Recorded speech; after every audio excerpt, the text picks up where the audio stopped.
भगवतो अरहतो सम्मा सम्बुद्धस्सा नमो तस्सा भगवतो अरहतो सम्मा सम्बुद्धस्सा नमो तस्सा भगवतो अरहतो सम्मा सम्बुद्धस्सा. Good morning, everyone. I've been doing some preparations before the class, actually, for the two questions, because I think we have already now up to 60. We are now still at 44, so means today we are going to do 44. So we have 17 questions more left in the Q&A.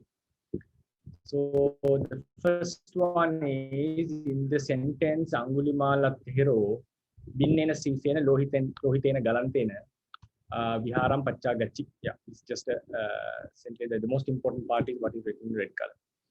Are both Binnena Sisena and Galantena Lohitena Itambuta Lakanas. Yeah, they both are Itambuta Lakana. Since there is no cha in Binnena Sisena and Galantena Lohitena, because we find two different phrases, so normally we should put cha in between, right? Can we say that only one of them say Binnena Sisena is Itambuta and the other is not? Specifically, can we think it of as Siso Galantena Lohitena Binno Hoti? Can't we understand that the head is broken with blood flowing? The head is broken with blood flowing. So only according to the question, can't we use only this as Itambuta but not this, because these are two different things. Binnena Sisena Lohintena Galantena. So we know that Sisa and Lohita can never be the same thing, because head and blood, they are two different things. And Galanta is connected to Lohita. Sisa is connected, Binna is connected to Sisa, the broken head and the flowing, oozing blood, flowing blood. So the question is, because there's no cha, can't we consider that actual Itambuta is Binnena Sisena, Lohitena Galantena is a modifier, or it also specifies the head, the broken head. Means with the broken head from which the blood is flowing. Like, because practically when we think some stones have hit on his head, so the head is broken and the blood is flowing. So it seems like in the practical sense, they are related to each other. So for that, we'll try to understand what the Itambuta means. What is the meaning of Itambuta? I found this in Pachitya the Yojana, this definition, and also we find a nice definition in Ruddhadipani. This is Pachitya the Atta Yojana in a Vinaya book. You can find this.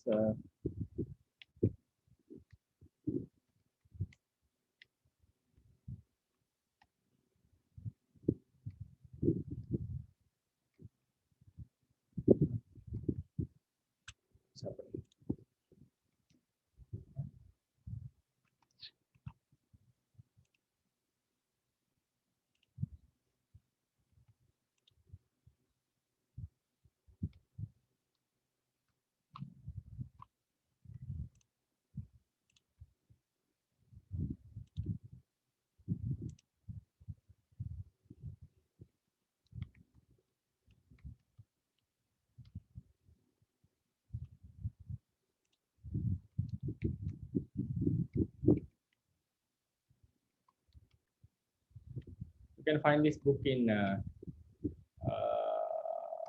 the Chatta Sangayana, Pachitya, a Vinaya book. So this, if I give you specifically the page number,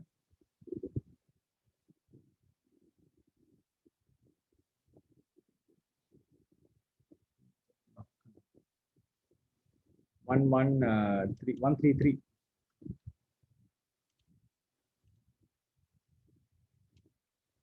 It gives on this definition, because there is a Sekiya Ukkitta Khaya Antara Gare Gamisami Sikka Gamiya.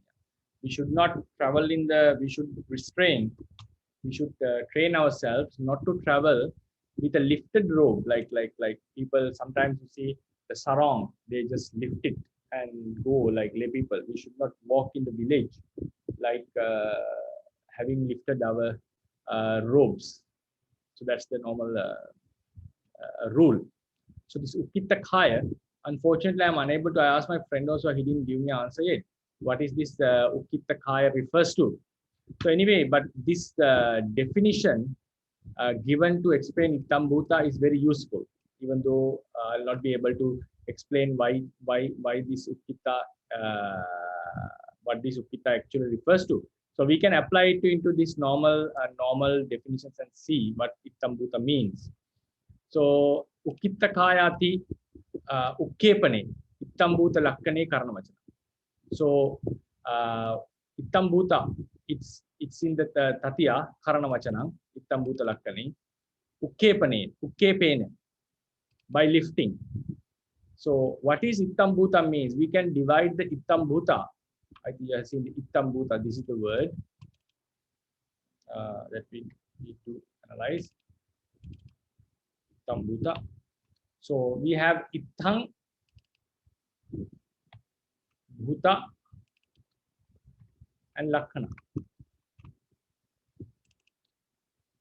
Lakkana is sign by which we understand or know something. Bhuta is having the one who has become or changed into a one state.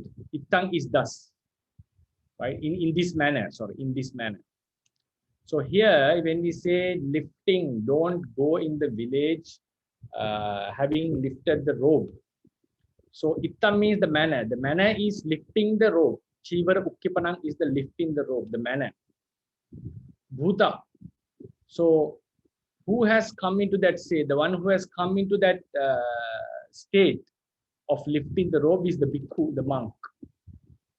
The monk. So what is the manner? The robe has been lifted, right? Then who has become the Bhuta is the monk. And Lakkana, so Lakkana here means Lakkayati Anenati Lakkana. So this is the person who has come into that state, and Lakkana means Lakkiyati Anenati. It's a passive voice. Anena means by this, etena, anena, instrument. Lakkiyati is known. So the person, the monk, is known. Monk is known with this sign. What is that sign? Chivara. Oh. So for example, when a monk travels, now if we write it in English for understanding everyone, a monk walks in the village having lifted the robe, right? Having lifted the robe. So just give me one few seconds.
Okay, sorry for that. So now, yeah, so we can see now a monk walks in the village having lifted his robe. So now, if we think about this incident, a practical incident, so what is the manner, the robe, the lifting of the robe? Chivara ukkipanam. The robe has been lifted, or the lifting of the robe is the manner. Manner is the lifting of the robe. Then we come Bhuta, who has come into that state, who has done this, who has the one who is lifted the robe is the monk, the how to say, one who has become so. It's not about the robe, because we are going to, the thing is, we are going to refer to a person here. That's the main point. Lakkhana means the sign. So with the sign we refer to someone. So refer to someone. So the main thing is, when we say Ittam Bhuta, we are going to refer to a person or a thing by such a difference. Ittam Bhuta. So it has happened so, right? So the one who has come into that state is the monk. The one who has become so is the monk. The monk, or a monk, sorry. Then what happens is the Lakkhana, the sign. What is the sign? The robe, or we can say the lifted robe. The lifted robe.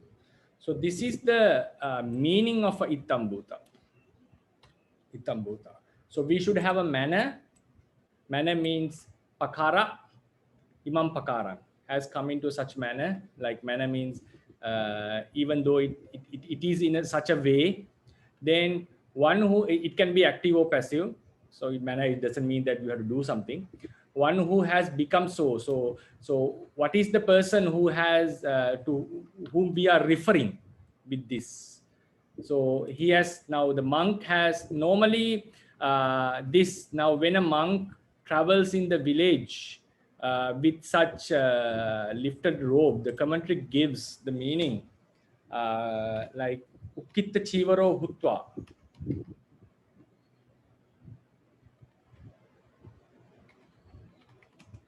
Chivaro Hutva. So this refers to the monk having being a person who has lifted the robe. So with the word bhuta, we refer to the person or the thing that we want to refer. We want to express why this kind of a usage. So that's why the one who has become so. Bhuta is the one who has become so. So one can ask the question: isn't it the robe that has changed into that state, right? But actually, what we are going to refer is now. It's not only the sign is the robe. Robe is the sign. Robe has been lifted. So with that, Bhuta means the person who has become a one who has lifted the robe. So I'll repeat again. The in this sense, the sign is, we can put this here actually. The sign is the robe. The sign is the robe. The manner, the lifting of the robe. The lifting of the robe is the manner. So what happens, to whom we refer is the one who has become so, the one who has lifted the robe. It becomes the monk. So now if we go into the examples that we are going to discuss the question, it will be much easier to understand. Binnena sisena galantena lohitena, lohitena galantena. So how do we understand this? Binnena sisena lohitena galantena. So ittang bhuto lakkanam. Ittam bhuta lakkanam. So what is the manner? What has happened? What is the thing that sisassa binna bhavu? The head has been broken. So like the lifting of the robe, the brokenness or the nature, the state that the head has been broken. So sisassa binna bhavu. That state that the head is broken, it is the manner here. Then What is the sign? Sisang, the head, broken head, or the lifted robe, like the lifted robe. The broken head is the sign. So broken head is the sign, and the head has come into such new state. Before the head was okay. Now if we analyze this again further, the head, the monk with an unbroken head, Angulimala here. Now what has happened? It becomes the monk. It becomes a monk with a broken head. So this is the change. This is what the Ittam Bhuta refers to. So now we can say there are few things have changed. The unbroken head has become broken, right? Unbroken head become broken. That is the actual change. But what we are referring here in the context is we don't want to express about the broken head.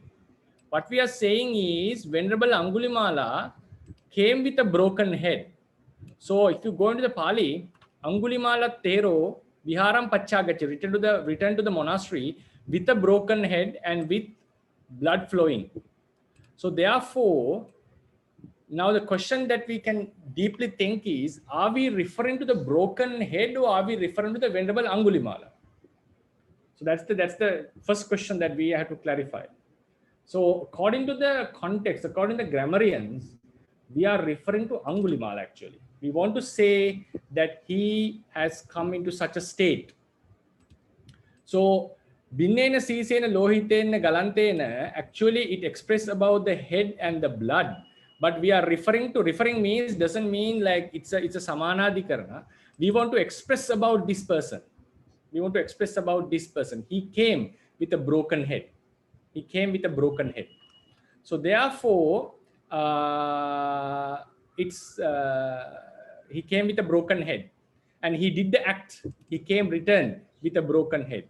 So we can say this refers to the. Actually, we can say it specifies the verb. He did the act with such a in having come into such a state. So, but actually, it also refers to the subject who has come into that state. So that's why even now, if you look into this sentence practically, we find that the change has happened in the head, but what we want to refer is Venerable Angulimala, who has come into that state, right? So Bhuta, who has come into that state, is Venerable Angulimala. Bhuta means the person or the thing that has come into the state. We are not referring to the head because we want to refer to Venerable Angulimala. If someone asks, hasn't the head come into that state? Yes, it's correct. But grammatically, we want to refer to Angulimala. So we say Bhuta is Angulimala, not the head. Bhuta is Angulimala. Then what is the manner? What is the chain that? What is the manner which makes such a difference? Because of the brokenness, I would call. I don't know whether it's a proper English word. The nature of the broken nature of the head is the real transformation. Because of the broken nature, the head become broken. So Angulimala is referred. So what is the sign? What is the sign that refers to Angulimala is the broken head. Broken head. So we can have few things now in this context. If we go deeper, we can have the monk, and we can also have the head and the broken nature of the head, right? Broken nature of the head. So broken nature is the manner, pakara. Head is the sign. Who has come into that state is a monk. So therefore, that's the meaning of Ittam Bhuta Lakhana. Ittam Bhuta Lakhana. So when we say Binnena Sisena, it refers to Venerable Angulimala, who has broken the head. Then Lohitena Galantena, the same. The blood flowing with blood flowing. So if we understand that here what happens, Lohitena Galantena.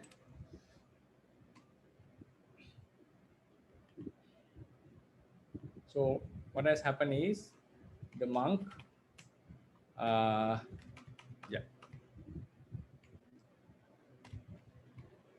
The monk without any blood flowing. That is how he went out of Pindapata from the monastery. Then when he came back, he was a monk. The monk with blood flowing, right? Now he has changed it. Now what are the changes? That are the components we have here. I have the monk.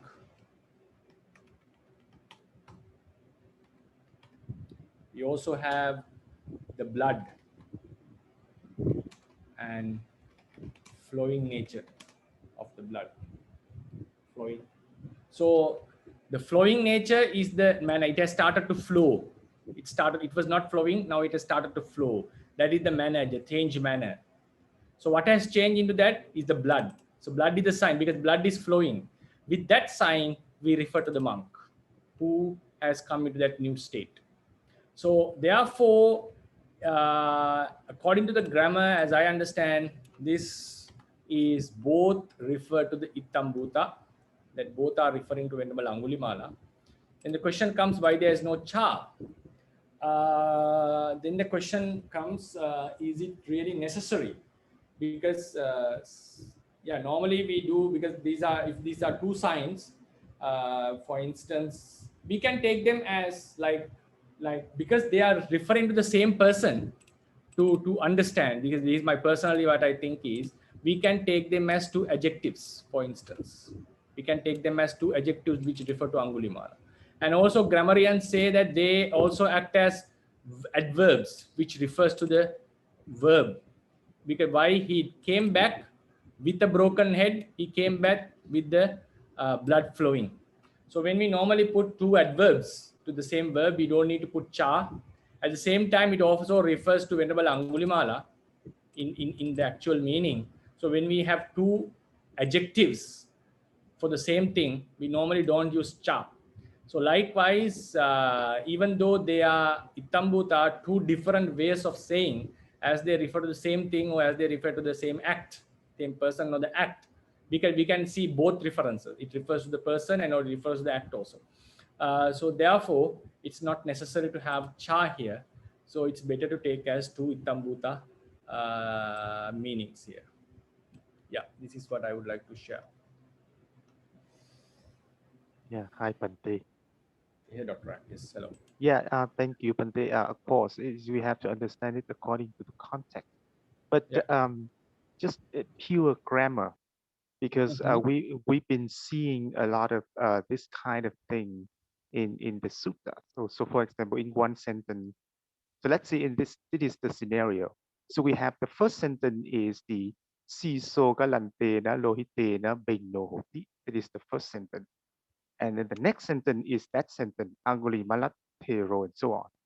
So we've been seeing a lot of this kind of thing. So in the first sentence, siso beino, it's in the nominative case. But in the next sentence, because it's the Itangbuta Lakana refers to the Venerable Angulimala, so we have to change it into the instrumental case.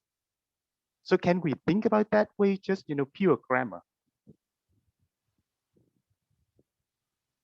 Uh, Right? you Because mean you remember in a lot of suttas, like in the first sentence, everything in the nominative case, but in the next sentence, because it's the object of something, and it changed everything into the accusative case, but the remaining word in their own cases.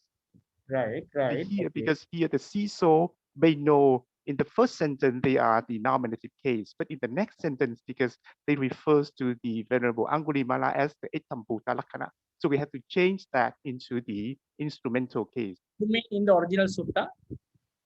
No. I mean, hypothetically, Uh-huh. just So pure grammar. So what I uh, mean is that if we have something like the first sentence is the Siso it's galantena lohitena benohoti, that is the first sentence, right? And the so next Lohitena Bino.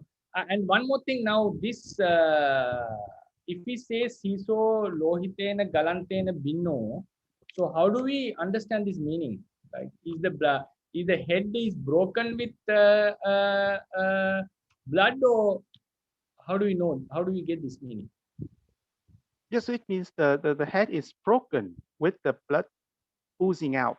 So in this case, the Gelantena lohitena becomes the Ittang Bhuta Lakkhana of the siso. Okay, right, right. Okay. So we Right. have like a Siso double, galantena yeah, lohitena double binno, right. Ittang Bhuta Lakkhana. Right, right, right. So this is Itambuta. The Galantena Lohitena is Itambuta of Binna Sisa. Okay. Yes, yes. And Okay. then now the next sentence in the like hypothetically, if we have a story like that is the first sentence. The second sentence is the Angulimalathero, Benina Sisena, and so on. So and then so you see in the first sentence, siso beno, that is the object. And then in the second sentence, because now it becomes Ittang Bhuta Lakkhana refers to the Venerable Angulimala. So that's why it has to be put in the instrumental. Right. So that means in the second sentence, only the Benena Sisena is the Ittang Bhuta Lakkhana. It's like this. Like, for example, first we have so in this context, what you are referring is Lohitena Galantena is Itambuta of Binnena Sisena.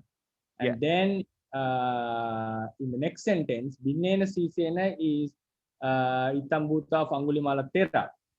And this has no relationship with Angulimala Thera. Yeah. Is it? Yeah, it makes sense because then we have to understand that yeah, then it's hypothetically we can it makes sense, like, because the head is referred by the flowing blood, and then as a secondary step we bring Angulimala Thera is referred by the broken head.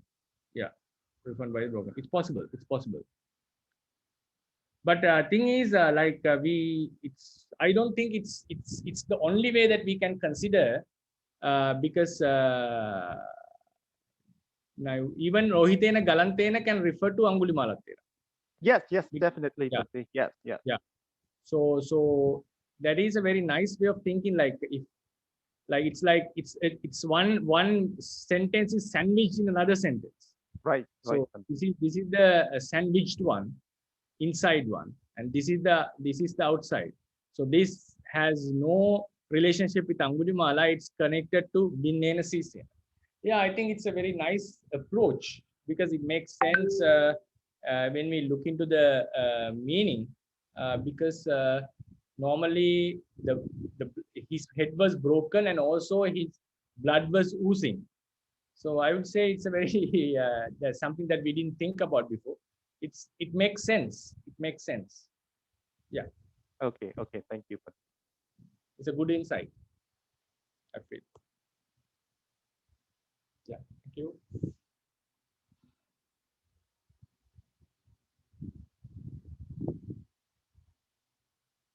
Any other comments or ideas about this?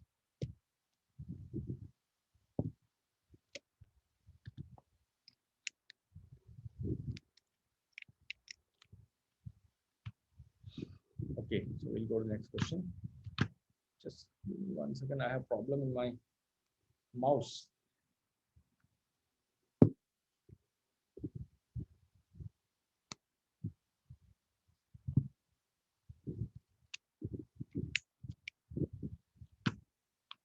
Come on. Huh.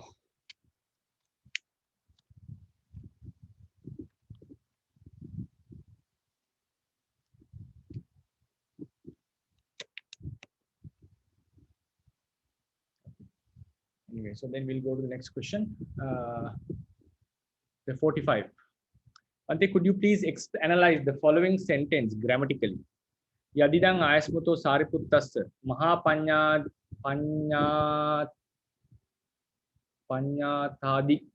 panyatadi, sorry. Yadidang ayasmuto sariputtasya maha panyatadi hetu bhutasya savakesu ananya sadharanam kelesa pahana agga palangva upasama paryayena utta. Tassa Pachavekkana Jnana Sankatassa Attang. Tassa Pachavekkana Jnana Sankatassa Attang. Sabbakarato Viditva. Tadunu Bhava Deepakam Imam Udana Udanis. So now we found this sentence in the commentary of Udana actually. I think it was Sariputta Upasama Sutta. Remember, Udana Pali. Just we'll go to that sutta first. Yeah, Sariputta Upasama Sutta. So then the sentence normally, Yadidang, now it's explaining what is that. Ayasmato Sariputtas, of Venerable Sariputta, Mahapanyatati Hetu Bhutam, Savakesu, Ananya Sadharanang Kilesak Pahanang Aggapalang Va. So Mahapanyatadi Hetu Bhutam, Mahapanyata means his, we'll just make it a little bit of different color.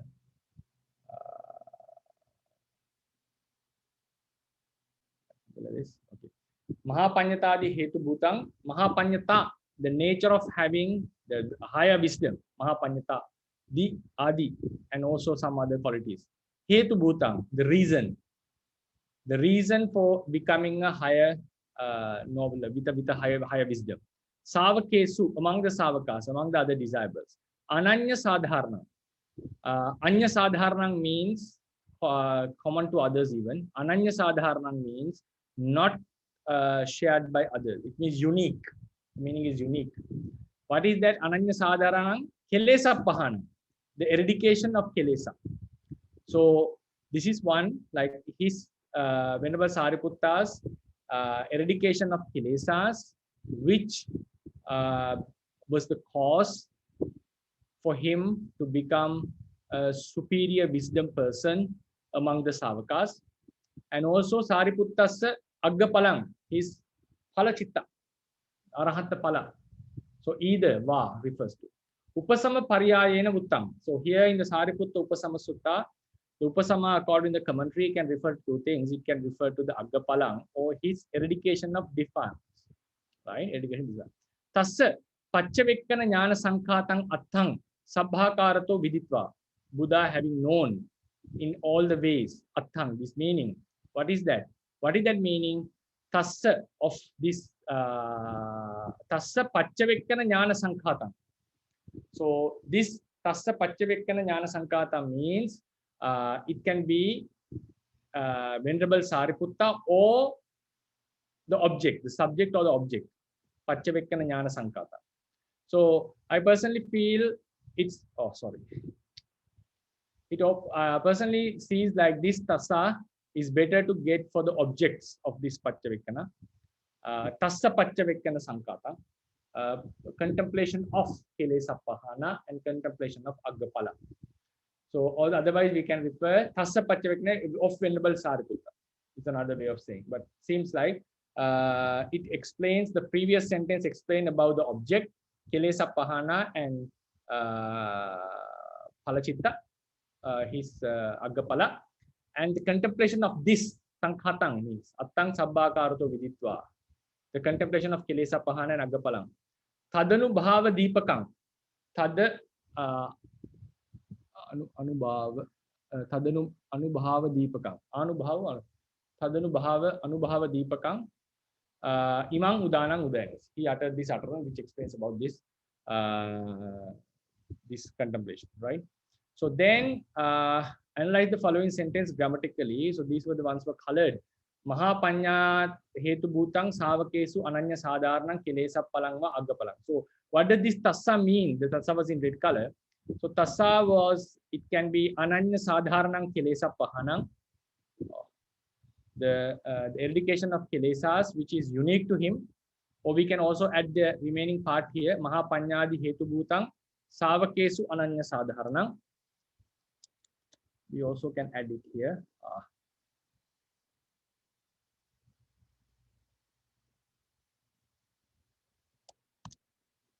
Sorry. So this is a one meaning of Tassa. Then the other meaning is Aggapalang. The fruition of the thing. So now this Pachavikana becomes, the object of Pachavikana is Kilesa Pahana and Aggapalam. Right? Kilesa Pahana and Aggapalam. So then we can have another counter question for this. So what is this Kilesa Pahana and Aggapalam? So Kilesa Pahana, the word Kilesa Pahana, technically, grammatically, the word Kilesa Pahana can have various meanings. One way of Kilesa Pahana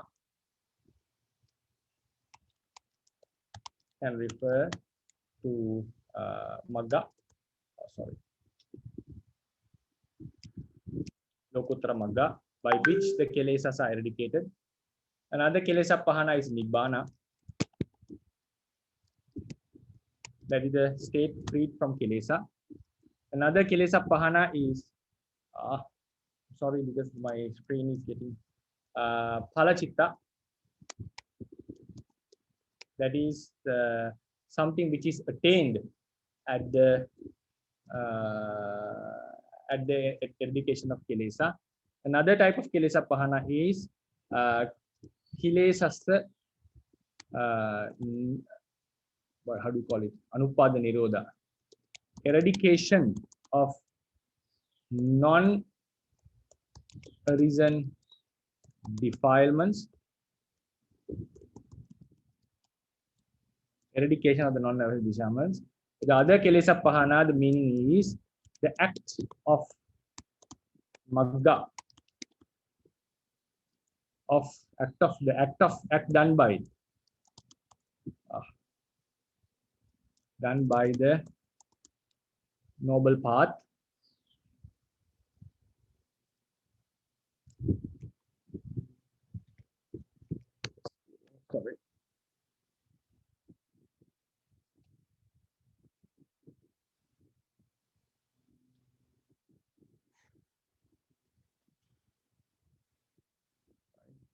the act done by the noble path of the act of noble path. So the act of the noble path of eradicating Kilesa. So when we say Kilesa Pahana, we can have 5 meanings according technically, and they are also can be found in the literature in various places. We can find reference to all these meanings. Sometimes the Kilesas Pahana have been referred to the Magga. Sometimes the Kilesa Pahana refer to Nibbana. Sometimes it refers to Phalachitta. Sometimes the eradication of non-arisen defilements, Anupada Nirodha. In some places, this eradication of non-defilements is equal to Nibbana. Sometimes it is not. It depends on how we look into that. Then the act of the noble path of eradicating the Kilesa, it's a function of noble path. The function, we can say function of the function of the noble path of eradicating Kilesa.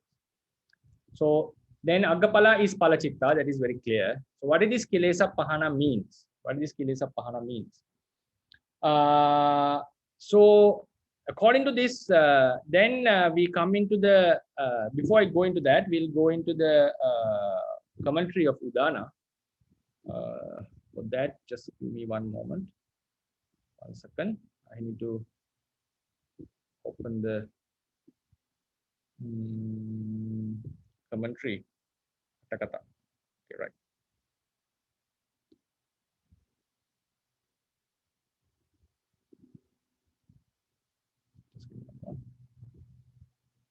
Right. So commentary, we go to the Sariputta Upasama, that is book 4, last sutta.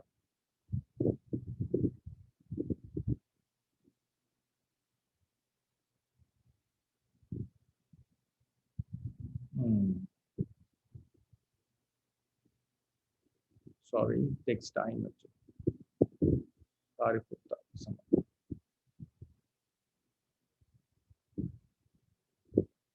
Right.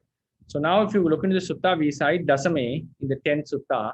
Attana Upasamanti, his own Upasama. Upasama means in all liberation, tranquilization.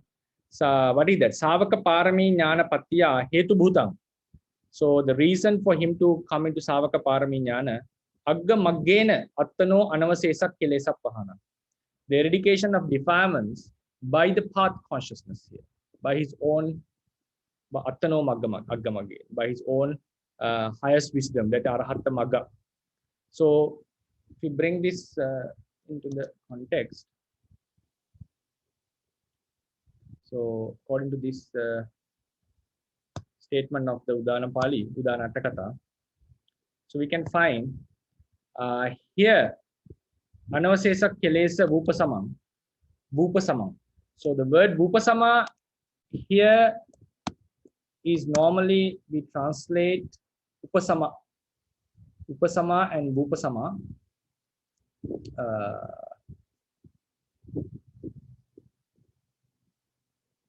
Pali, digital Pali.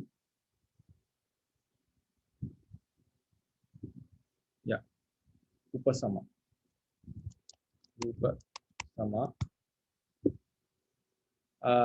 Bhupasama normally we get allowing relief, suppression, mastery, cessation, right? Calmness, cessation, relief, calmness, cessation, normally. Bhupasama.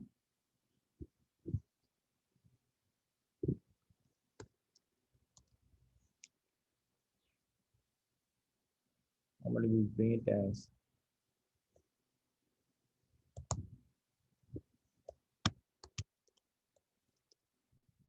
relief, calmness should be, I think, cessation, right?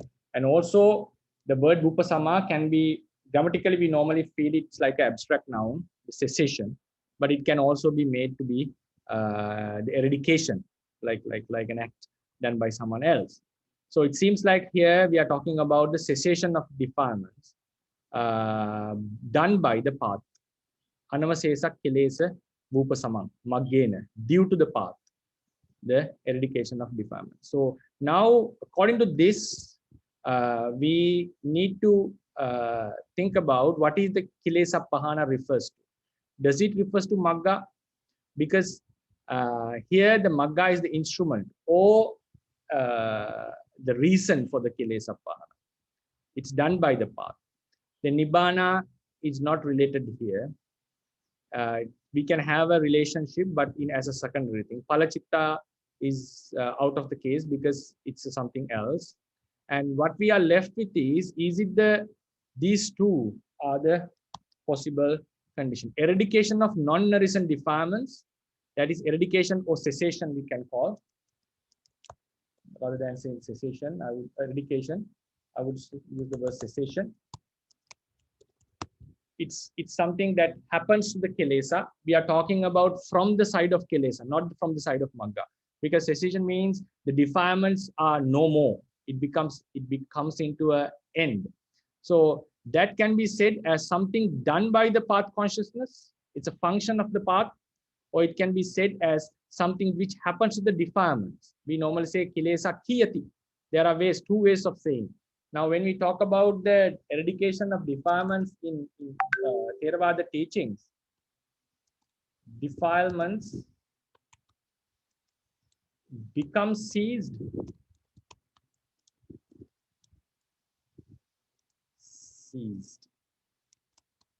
Right? Defilements are eradicated. Right? We can use both the approaches when we are talking about the eradication of defilements, right? Eradication of defilements. So now when we come into the Bhupasama, is it Kilesa Bhupasama? Hetu Bhutang Aggamagena Attano Kilesa Attano Anavasesa Kilesa Bhupasama. The eradication of defilements. So when you think about the Samasa, we see Kilesanang Bhupasamu, the eradication of the defilements by or due to the path consciousness. Due to path consciousness.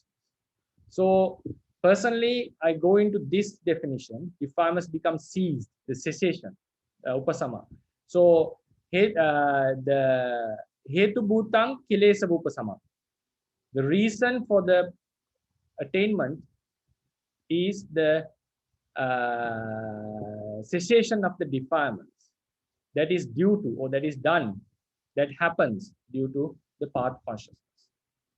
So then the question comes, now there are these two things are something, the not cessation of the defilements is the absence, or it is the act done by the path consciousness. So normally we say, now it says that Pachavikkana Jnana Sankata Attang. So these are the objects of defilement. Kilesa Pahana is the object of defilements. So what is that object? Normally we say of Pachavikkana Jnana, sorry, not defilements, Pachavikkana Jnana. So we now have various types of Pachavikkanas in our literature. The most common we know is the first two, Lokuttara Dhamma Pachavikkana, that is contemplating Nirvana, contemplating Magga and Phala. Then we have Kilesa Pachavikkana, the remaining Kilesa and eradicated Kilesa. The Kilesas are the objects. Then we have another Pachavikkana called Anvaya Pachavikkana Jnana. You can find this in Jnanavattu Sutta. That is a noble person having known the eradication of his defilements, and he starts to contemplate that all the beings in the past had the same eradication and so forth. And it's the object of this is like a general object. He contemplates about the, how to say, that whatever in the past, in the future, whoever have attained this should have this kind of a attainment and so forth. These are called Pachavikkanas. Is also called Pachavikkana. So when sometimes another Pachavikkanas mentioned in the suttas is, now after becoming Arahant, he contemplates Hina Jati Vusitang Brahmacharyang Katang Karaniyang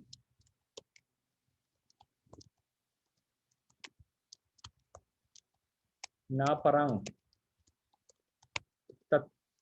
Tathayati Tathaya. So my lives have been ceased, my holy practice has been lived, I have done what should be done, and Na Parang, there's nothing more to be done. So these are all Pachavikkanas.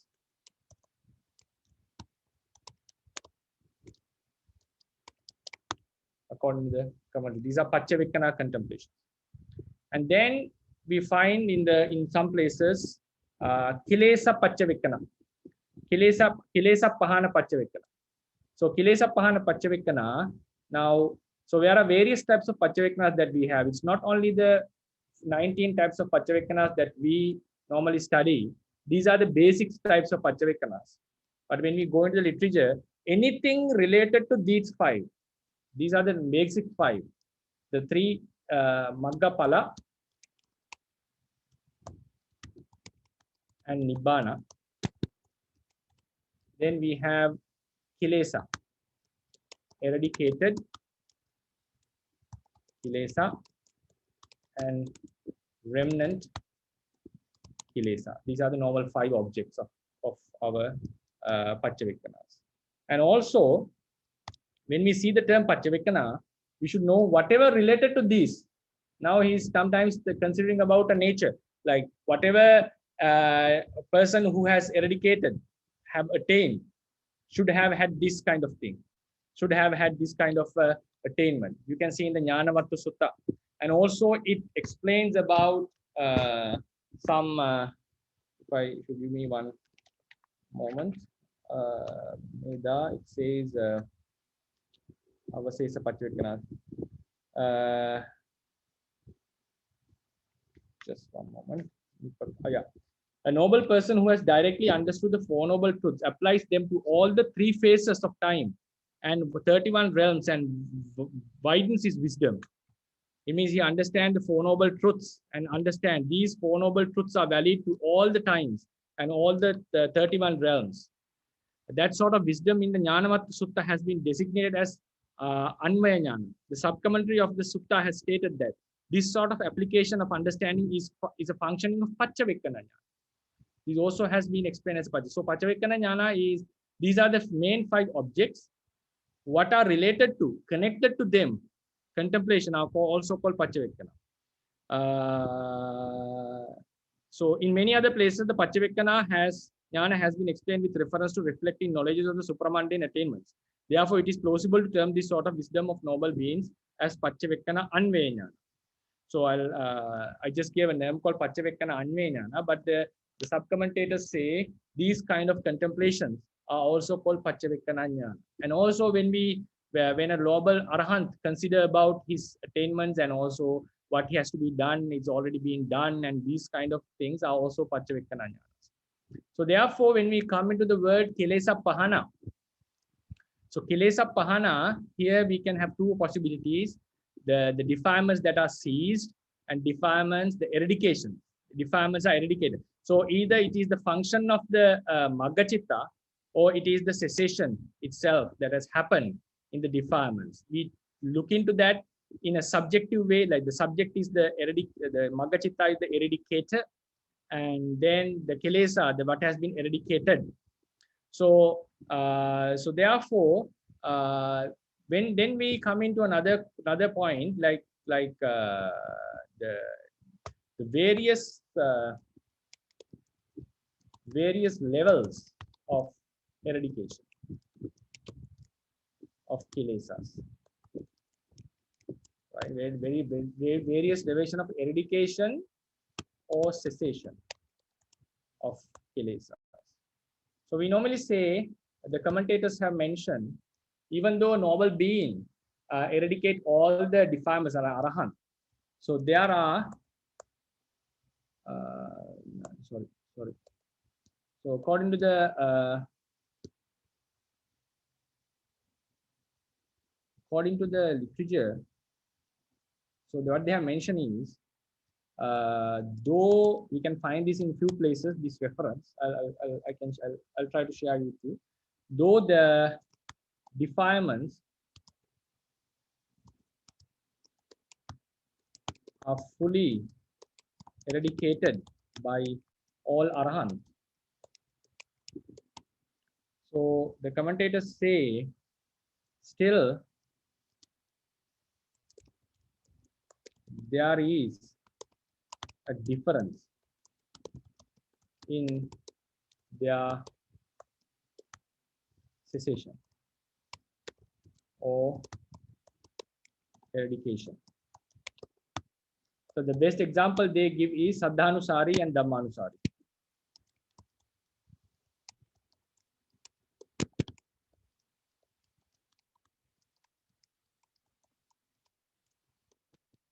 So the eradication of Saddhanusari and Dhammanusari, the kilesas are quite different. So what they are saying is, even arahants have completely eradicated, there are differences of this kilesa eradication, difference of kilesa eradication. And then they also say there is a huge difference of kilesa eradications of Buddha and also by Savakas, So what is this difference? We have to count. What is this difference of eradication or cessation? What is the difference of eradication and cessation? So when we think into it with a logical approach, we find that the Buddha's path consciousness, it's like a very strong one. Buddha's path consciousness is powerful. It's like if we take an analogy, it's like it's huge fire with a huge. So what happens as a result?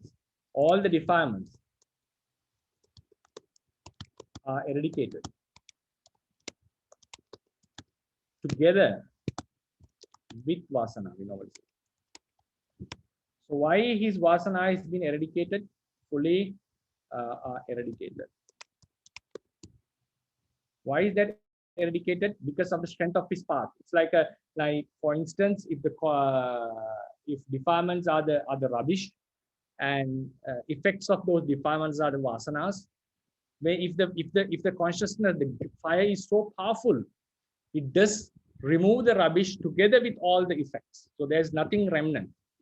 So why the vasana has been eradicated is the power of the consciousness, the path consciousness. So then when we come into the Savakas, Pacceka Buddhas, path, noble path, you can say noble path rather than saying path consciousness.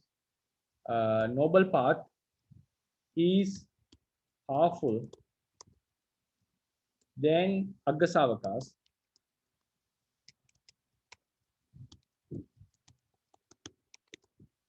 It's like is the highest, very, we can say, just say very, very powerful. It's very powerful, and path is powerful, Aggasavakas. So the remaining Savakas,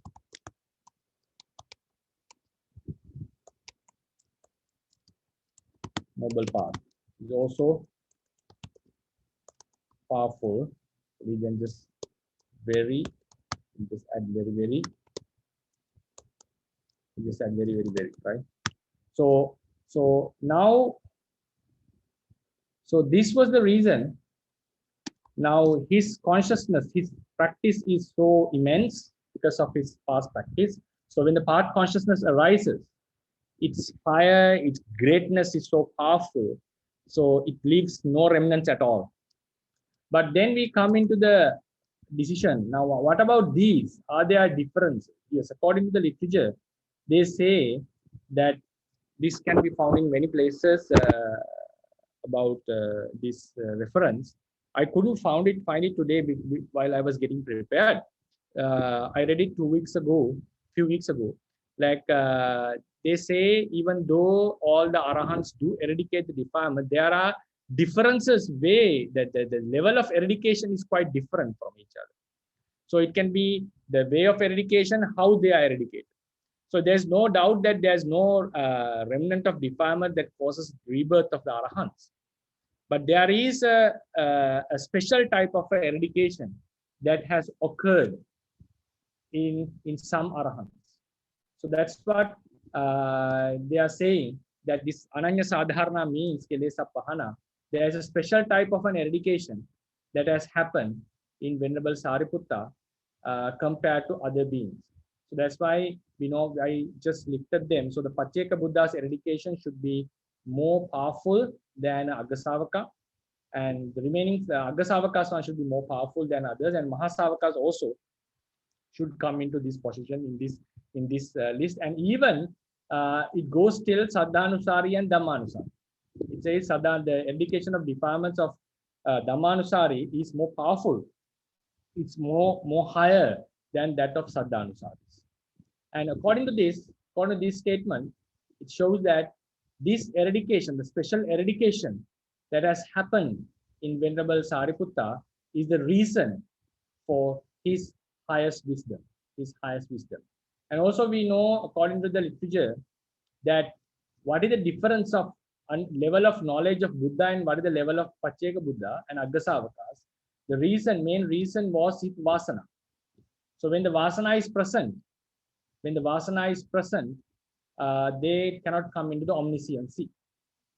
So vasana defilements, even though it remains, it doesn't cause any rebirth. It hinders the wisdom of Savakas and Pacceka Buddhas. So that's why they are unable to become omniscient. So all of them defilements are eradicated. All the defilements are eradicated of all arahants. And here also all defilements without any remnant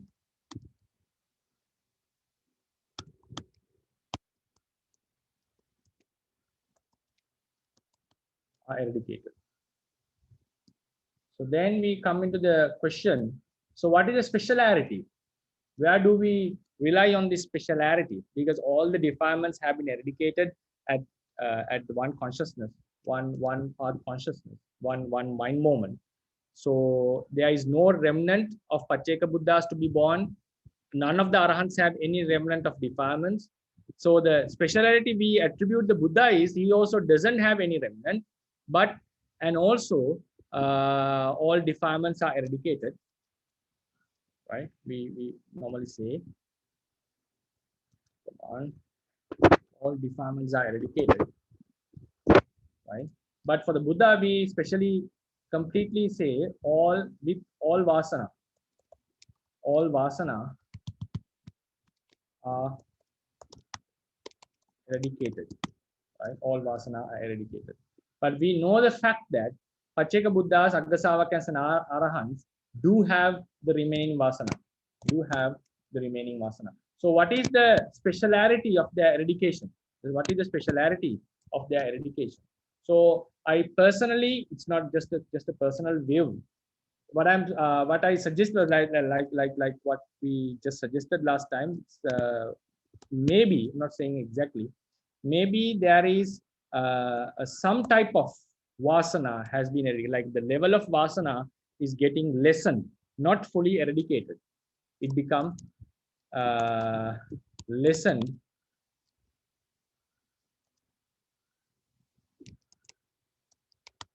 Is lessened in these cases, because the thing is, when we look into the vasana is not something that is only found in arahants. Vasana is found in within us also.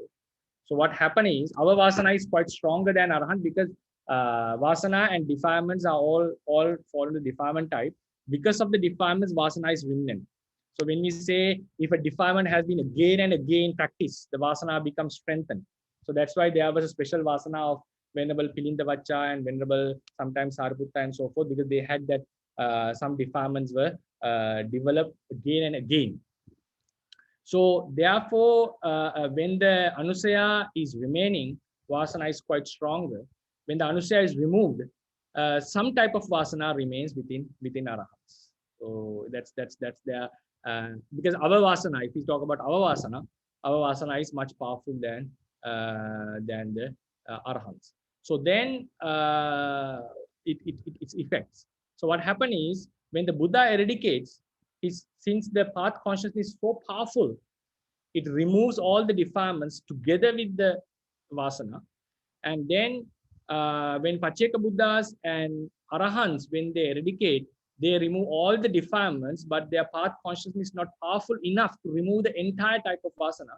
So they have limitations. They will end up in certain defects in their behavior, and also their wisdom will be limited because of the hindrance given by the vasana. So likewise, so when we come in to say that this Venerable Sariputta's eradication of defilements was the main reason for his Mahapanya, for his higher wisdom, we find the Buddha became omniscient because of the eradication of vasana, also defilements and vasana, because defilements are also a the biggest hindrance for our wisdom. So then, how to say, when Venerable Sariputta became more wise than the others because of the eradication of defilements.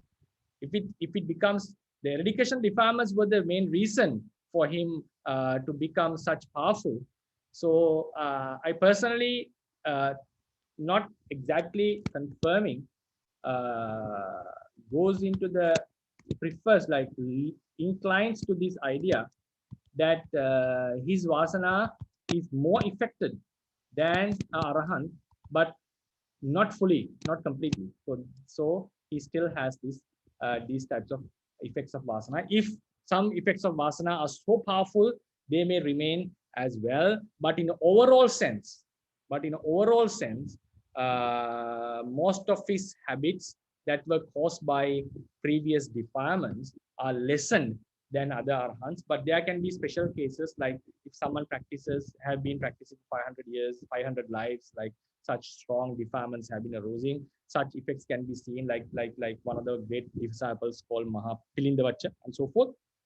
But in the overall sense, we can say the effects of the strength of this wisdom was so powerful that some of these effects of vasana was also lessened. So then this eradication. So the object of this tassa. What is the object of this tassa? Is this special eradication of all the cessation of the kilesas, which are not common to other savakas, though they all have eradicated the entire defilements, but there is a speciality of this eradication by Venerable Sariputta. So to conclude, like the object of this tassa should be the Kilesa Pahana, and that Kilesa Pahana, when we go into the definition, it is something that has happened or done by the path consciousness. So it's the cessation of non-arisen defilements, and also there is a possibility that we can think about the function of the noble path of eradicating the kilesas. But normally the word upasama, the word upasama refers to the first, this, it's more inclined to this type of eradication, because the word upasama, the upasama is mostly used in the objective meaning, not as something done by something. It is something which has happened to the kilesas. So in that sense, the cessation of kilesas has been more than of Sariputta than the others. Yeah. So that's the answer I would like to give, and we can start a discussion on this. Yeah. Yeah, hi Bante. Yeah, so I guess the obvious question is, so why the cessation, the defilement, the cessation of defilement of the Dhammanusari is greater than than that of the Saddhanusari, Bante? Yeah, it's because of his wisdom. Yeah, it's because of his wisdom and faculties. Okay. Okay. So it says that Okay, because his wisdom and faculties are so powerful. So the example they give is we are cutting one kind of banana tree. So a banana tree is cut with, when we are cutting with two knives, blunt and sharp knife. Sharp knife cutting is like it happens very quickly, very swiftly, very strongly, very powerfully. The swiftness is was mentioned, swiftness. And then it also mentions that blunt knife takes time. So this cessation, the difference of cessations explained in the about the Dhammanusari, we can find that it happened. One way of explaining it, it was swift. He came to the attainment very quickly than that of others. Then another way is, it mentions, it's found in the sutta itself. They eradicate the defilements, but not like that of the Saddhanusari also eradicate defilements. You can see this in the sutta, Saddhanusari and Dhammanusari words in the Tipitaka itself, but not in the level, not like that of Dhammanusari. So that's why the commentators say that there is a quite difference of the eradication of defilements. I'm unable to explain what is that actual difference of eradication, and then they give that these before they first they give that such differences are there before they explain Buddha's special eradication, like he eradicate defilements together with vasana. And they explain this is not only common to Buddha and the Savakas, within the Savakas also, they have such differences. The example they give is Saddhanusari and Dhammanusari, because the way the defilements have been eradicated, the level of defilements eradication is quite different from each other. I see. Okay, thank you, Bante. So, okay, so this question is, I wrote this question because I asked this question because I had some problem understanding the connection between the yang, yadidang, and tassa. So I remember last time you explained that the yadidang is yang idang, right? Yeah. So the idang and tassa, both of them refers to yang. Yeah. Right. And then Yeah. so can I analyze this sentence this way? So idang, so we can separate the like a phrase for for the idang. So it's like idang ayasmato sariputtassa mahapanyata dihetu bhutang. That is complete sentence. Right. So that is idang. And then that idang explains the yang. So the yang is yang sawake su ananya sadaranang kilesa pahanang akafalang wa upasama pariya yena wuktang. So that is that belongs to yang, and then the remaining is tassa. You mean like, for example, we say yang ayasmoto sariputtas, sorry, idang. Yeah, because so it starts with yang. So what yang is that? So it's explained that yang is idang ayasmato sariputtas samahapanyata dihetu bhuta. And then that is just like the a preliminary level of the explanation of the yang. And of course, yang is connected to the kilesa pahanang akafalangwa. So it can have to either kilesa pahana or akafalang. I think this yadidang, it's better to take as one word. But so if you take it one word, then is it the what is that? Is it relative pronouns or is it demonstrative pronoun? Yadidang, just give me one moment.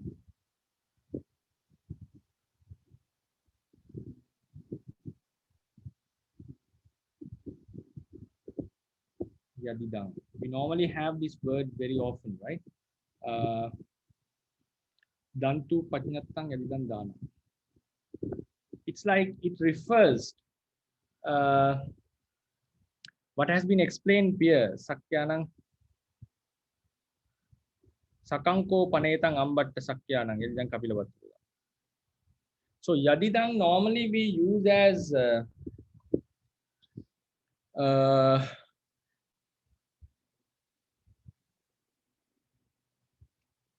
have you heard that it's a relative clause, relative word?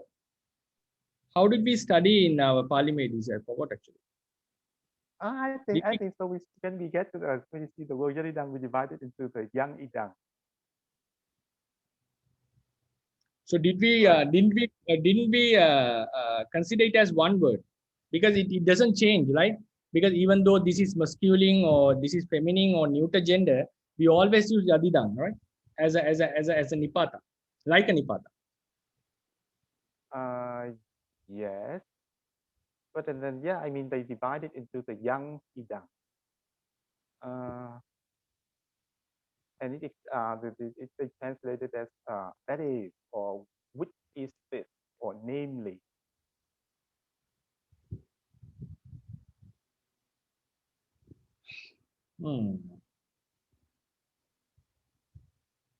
Namely, yeah, that's right. Namely, we call, right? Yeah. Etamattang viditvati. If you go into the commentarial statement here, we find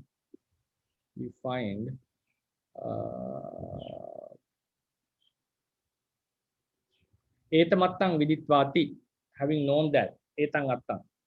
Yadidang ayasmato sariputtasya mahapanyadi hetu bhutang savasgena panyang va samparisana tasya pacchayana. Yeah. So yang idang. Can't we say that yang idang both refers to this all? Because idang not acting as a demonstrative. Yeah. Yes. Dr. So Bante, so here we have two main things, right? The kelasa pahanang and akafalang. Yeah, right? Okay. This is the verb wa. Then what about the word mahapanyata dihetu bhutang? It refers to what? Anyanya sadharan. Kilesa pahana.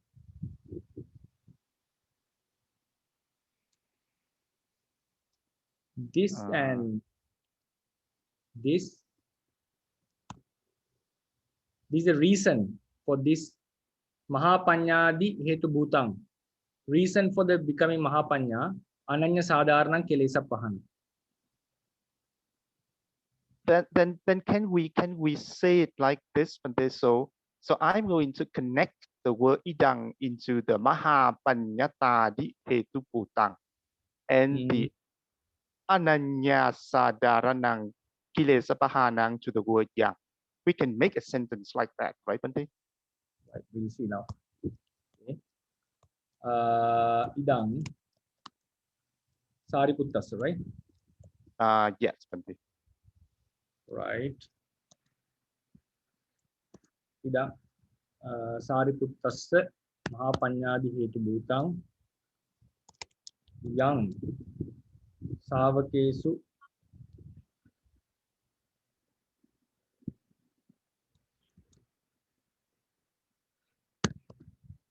Ananya Sadharanang Kilesak Pahanang Aggapalang Va. Yes. Right? Yes, Bante.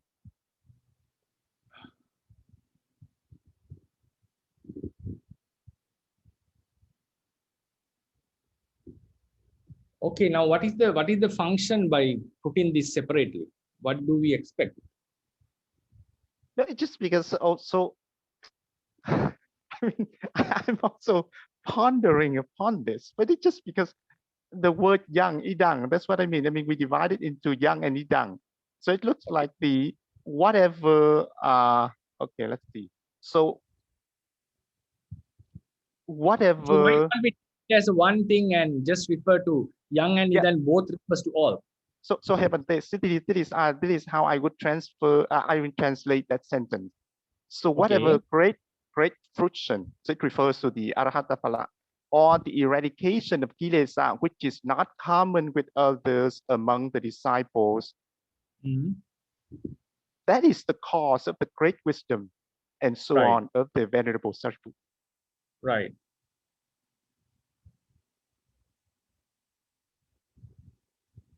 So now this and this are connected, right?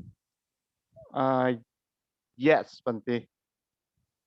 But I mean, so I mean, what I mean is that they are connected via the word yatidang.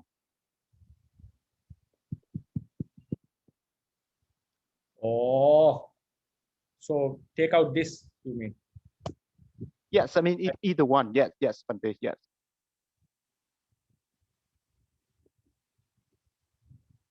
Then yang, so we can put it like this if you want to understand clearly. Is it what do you mean? Like for example,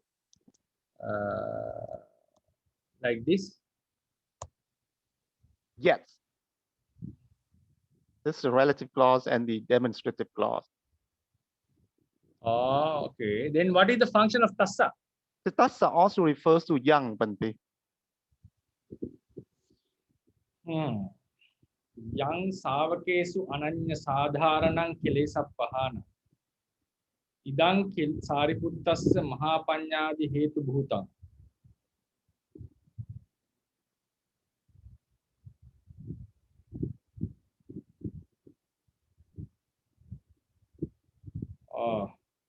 Have you ever seen such usage of yadida? No, but it is because I mean I have a problem understanding it. So that's is how I would normally go like this. Yang idang. I would not consider about the two close two words. Then come in this way. So yang idang means, that is to say, yang is a relative clause, that for sure, and idang would refers that one which has been discussing so far. So it's not a demonstrative one here. For my understanding, the demonstrative is tassa.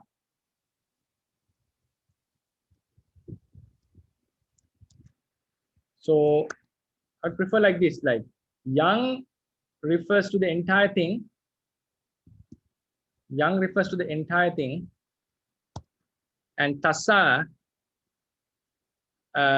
refers to that thing again. So yang tassa, yang refers to the entire thing. Tassa refers to that again. Idang shows that what has been mentioned so far is what he is going to mention here. So idang is not the demonstrative of yang. The tassa is the demonstrative of yang. Idang has the function of showing that what I have been discussing so far is this.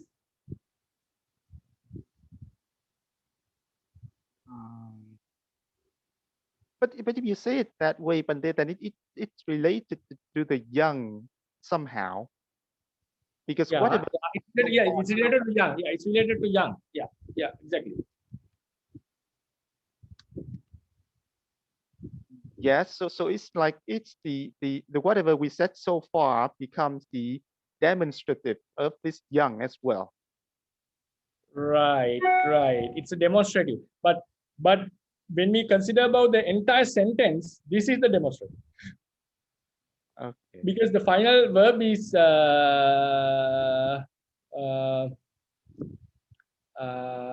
tassa paccavekana is the verb here. Yes. Verb means acting, right? Yeah, the verbal meaning. Okay. So if we that is normally how I feel, but because when we say this young savakesu ananya sadharanang kalesappahanang idan sariputtasya mahapanyadi hetubhuta. It's also fine, right, Pandey? It's fine. Whatever the eradication of defilements common to him, unique to him, this Sariputta's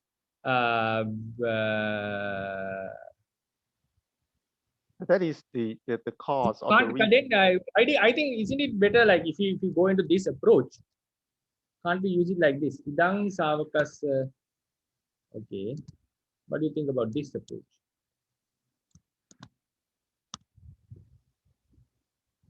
So you mean whatever the cause of the great wisdom of the venerable Sariputta, and that is the great fruition. It's a little bit strange, Pandey.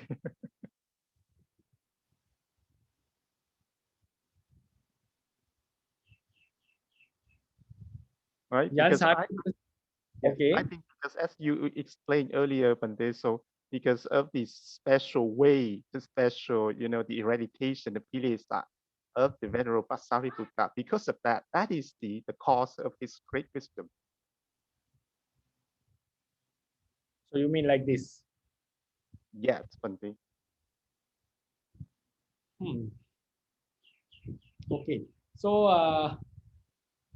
yeah, okay. I'll then have No, the other one. Yeah. I think the other one. Yeah. You mean this? No, Bante. It should This be one. the idang aya idang sariputtatsa. Idang should connect to the sariputtatsa maha panya, and yang connects to the tawaka. Yeah. Yeah. Idang sariputtasya mahapanyadi. So how do we finally? So yeah, it's time up now. But how do we translate this finally?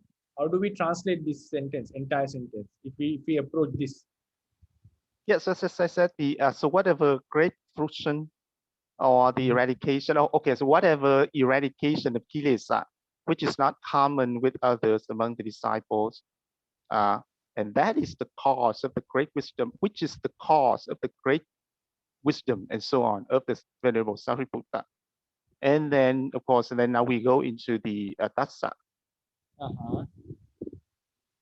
Okay. So why this is not a one? According to this, isn't it a one sentence? Yes, but then we have seen a lot of places where you have one relative clause, but many demonstrative clauses, right? Yeah. So here is basically it just it has there are two demonstrative clauses. You mean like this? Yes, Bante.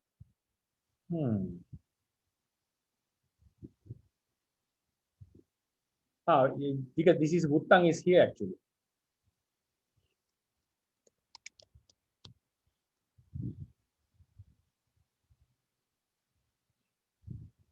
Yeah, that Wuttang is for, I think that, that Wuttang is for the Didang. Thus, Yeah, this is grammatically correct, I feel. We can have this. We can have this, but still, personally, I feel a bit strange because I haven't never thought about this this way, like the previous one. Like we had Yeah. Binne Sisena. I never thought about that, but what you make is make sense. It's a wonderful insight. Even this one, then yeah, it's quite strange to me, but we'll think on this. We'll think on Okay, this okay, matter. Bante. So, and also go into the word, we'll go into this word yadida in some research on this. How do we divide this? Is it we do take it like yad, yang, idang, or as a nipata? Yeah, according to the Pali Myanmar dictionary, it is divided into yang, idang, Bante. Okay, right. Okay, I'll also discuss with my friend.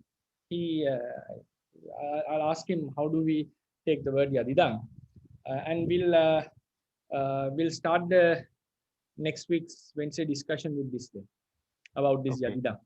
Yes. Okay. Thank you so much, Bante. Thank you. So shall we call it a day?